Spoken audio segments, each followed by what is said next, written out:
It's that time of the season where we look back on everything that came out in summer 2022 to figure out what the best and worst animes were.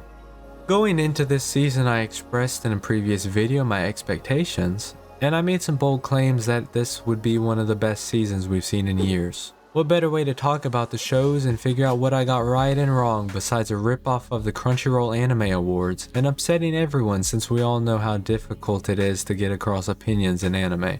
There's a lot to talk about here, so we'll have some common categories for these types of awards and then do something a bit controversial by calling out animes that didn't meet the mark, which if you think of it in a different way really means it's the best at not doing what it should do. With each of these awards, I'll do my best to explain why I believe that the animes deserve them. Let's start off with the best anime of summer 2022, a heavily desired award that any anime fan would want to give to their favorite.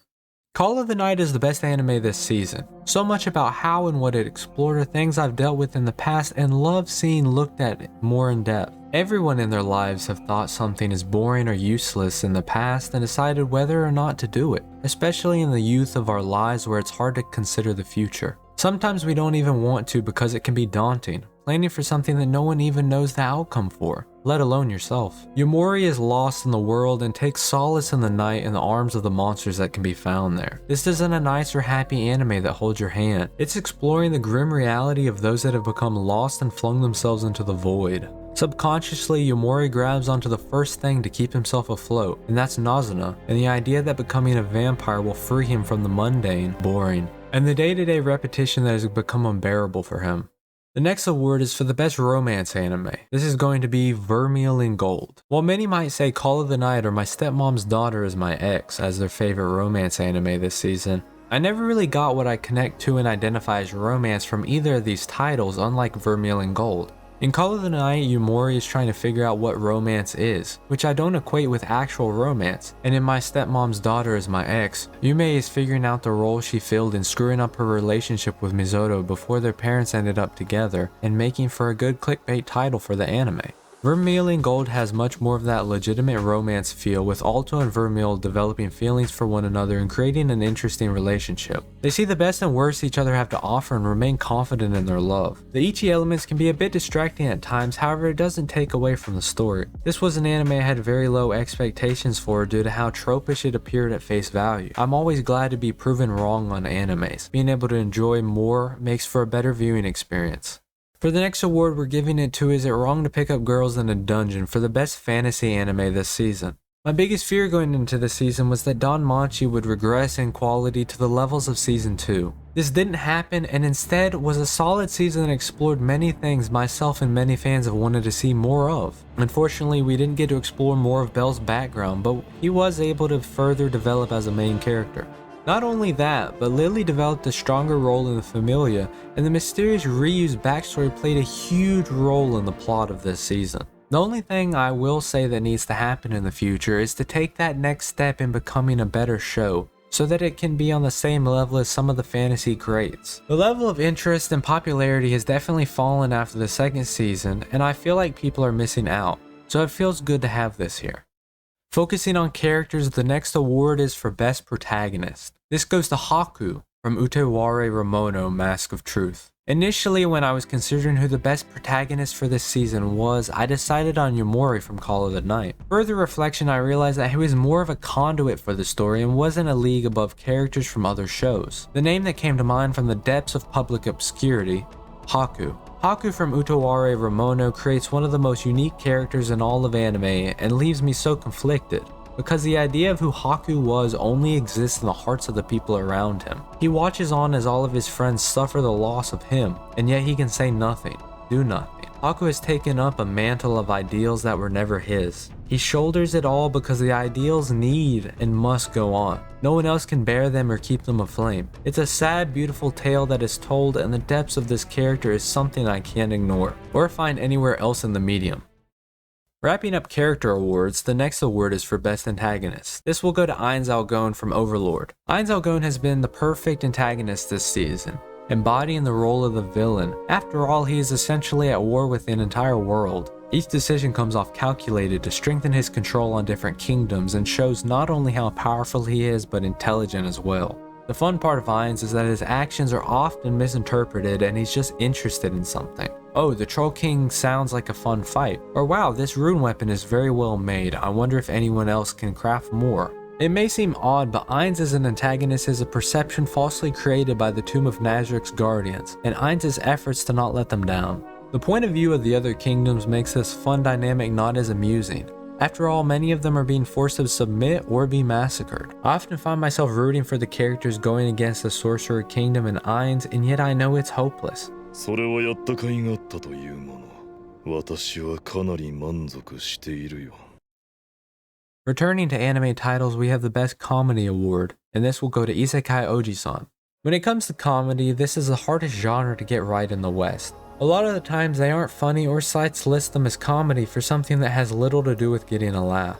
It could be a load of reasons, like maybe Westerners don't understand the references because we don't share as much of the same culture. Maybe the jokes don't translate well, or we don't understand the tone of the joke without speaking Japanese. And just maybe, Japan isn't funny.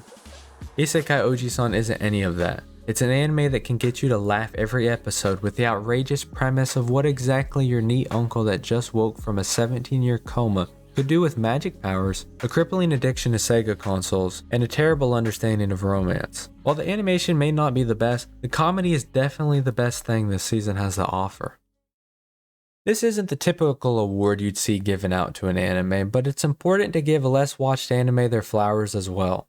With that, going to Futopi is an anime that surprised me. When I looked at the cover image, there wasn't anything about it that interested me or gave me the reason to believe that this would be something I'd enjoy. In the first episode alone, I was hooked, and while the Power Ranger suit aesthetic isn't something I enjoy, this anime's had its hooks in me all season. A mystery anime with a wannabe hard-boiled detective that attempts to solve crimes in a paranormal city. The beauty lies within how well this show weaves the minor stories into the main one, and isn't on the nose with how the events unfold. The Gaia memories leave me curious and wondering just what is their strong connection to the city and the evil beings known as Dopants. Another plus of this show is the unique, well-done animation. It's always nice seeing something a bit differently done that separates itself from the pack. Likely to be the most controversial award given goes to Classroom of the Elite Season 2 for most overrated / overhyped. Is there something I'm missing because this show once again fails to live up to the hype surrounding it? People said it would be leagues above the first season, which I didn't think was that good anyways. This season seems like more of the same played out scenarios that we've seen before. Ayano Koji is this 1000 IQ main character that just passively exists, and the show expects that I'm supposed to be amazed or surprised when he does something big-brained. All of these characters are engaged in some amazing, never-seen-before mental warfare for what exactly? Favorable treatment and to reach the top of the classroom rankings? What does it even matter when none of Class D seems to have agency in their own decisions, and Ayano Koji has to save the day every time, even though he seemingly expressed how much he doesn't care? This is a harsh outlook on Classroom of the Elite. With that said, it's not a bad show, just overrated and overhyped. I hope the finale of Season 2 is the turning of a new leaf so that I can be wrong, especially because the third season's already confirmed. Only time will tell. Next is an award given sadly but with no surprise. The award for biggest disappointment goes to The Devil is a Part-Timer Season 2. The Devil is a Part-Timer Season 2 was the most disappointing anime from this season. You know it and I know it, so it's better to be honest. This is the unfortunate reality for a sequel that took 10 years to get created. During that time, many new fans of anime in the West found it from being at the top of different lists or the recommendations of a friend. Waiting so long built up expectations that could never have been met, but that's just how it is. We saw the same thing happen with One Punch Man Season 2 as well. This isn't a bad show by any stretch, but it does feel like it's lacking some of the same charm it once had.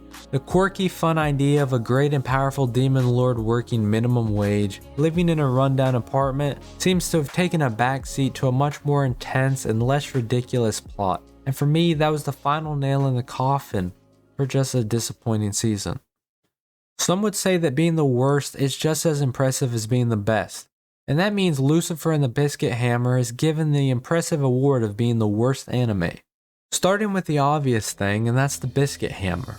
You're telling me that this cosmic evil's ultimate weapon to destroy the earth is a hammer for mashing biscuits? I know this is just a minor thing, but as a representation of impending doom, it doesn't evoke any strong emotions for me.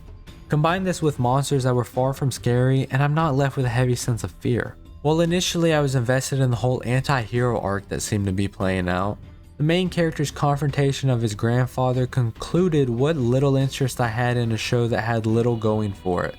As it went on further, it felt like it became a knockoff Fate series without the stakes. Currently, it resides with the other 41 animes that are in on-hold purgatory for me.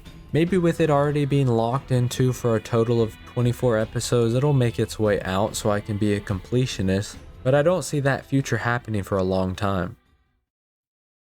Wrapping up, summer 2022 was a solid season that offered many things fans have waited for and wanted to see. I made a bold prediction that this would be one of the best seasons we've had in a while, and it's hard to say if that came true or not. While lots of fans might have been satisfied, unfortunately for myself there was only a couple great animes, some solid ones, and the rest mediocre. The biggest takeaway is that the lower end shows were a drastic step down in quality compared to previous seasons. Going into the next season, I'll need to reevaluate how much time I dedicate to these shows with lesser popularity, so that I'm not bogged down by animes that aren't really worth it.